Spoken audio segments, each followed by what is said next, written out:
Hooray for Hollywood! Hello there, I am Stan the Movie Man, and this is my monthly WIMZ.com movie review of All the Money in the World. It stars Michelle Williams, Christopher Plummer, Mark Wahlberg, Charlie Plummer, no relation, and more. It is the story of J. Paul Getty III, played by Charlie Plummer, and his kidnapping back in the early 1970s, based on a true story from the book Painfully Rich, The Outrageous Fortunes and Misfortunes of the Heirs of J. Paul Getty. It is how the richest man in the world, J. Paul Getty, played by Christopher Plummer,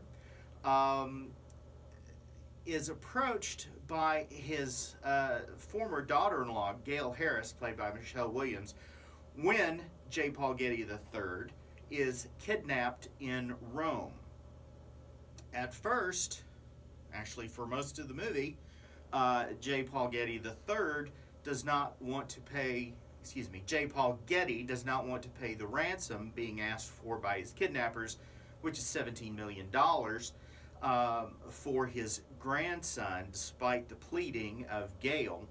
But in order to try to get the younger Getty released, Fletcher Chase, played by Mark Wahlberg, who is a fixer of sorts for the senior Getty, is put on the case to try to find a way to get the younger Getty home without spending too much of the older Getty's money.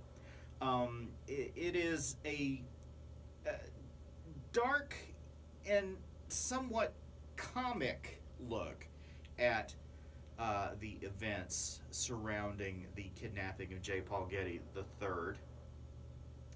There is a J. Paul Getty is so disconnected from reality in many ways.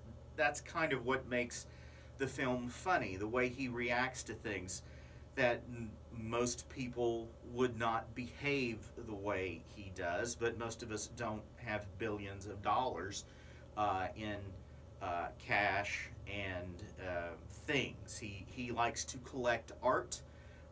He has several homes. But he does whatever he can to not have to pay taxes, and that also spills over into trying to get his grandson back. It is, and on top of all of that, you have the drama that occurred in real life when Kevin Spacey, who originally portrayed J. Paul Getty, was long after the film had finished shooting and was almost ready to be released. Director Ridley Scott decided to pull Spacey from the film and replace him with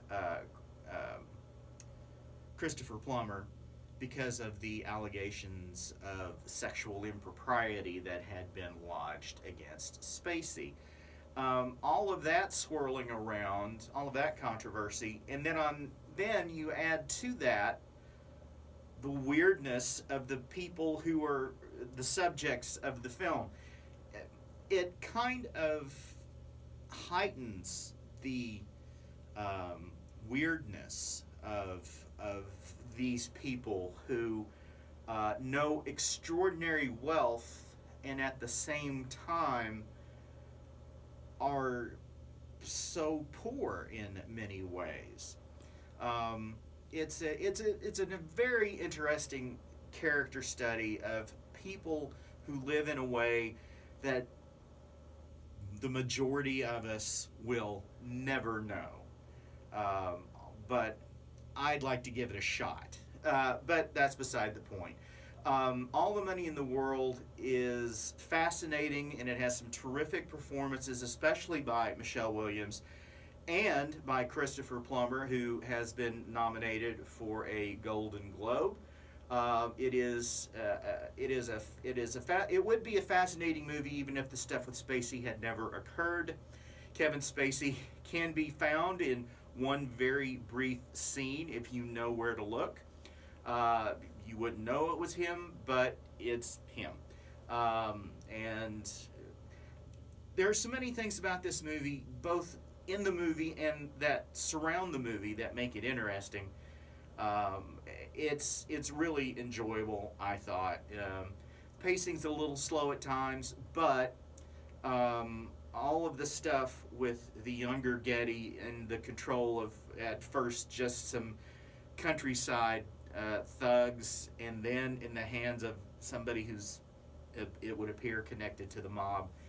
All of it is just really interesting, and I suggest you go see it. I'm giving All the Money in the World 4 guitars out of 5. Go to WIMZ.com to check out this review in full. It's under the blogs section. You can also listen to The Fractured Frame, the podcast that I do with a couple of friends of mine, as we talk about the latest in movies, streaming, and entertainment in general. You can also follow me on Twitter at MovieManStan, and you can send emails to me, stanthemovieman123@gmail.com. Till next time, later.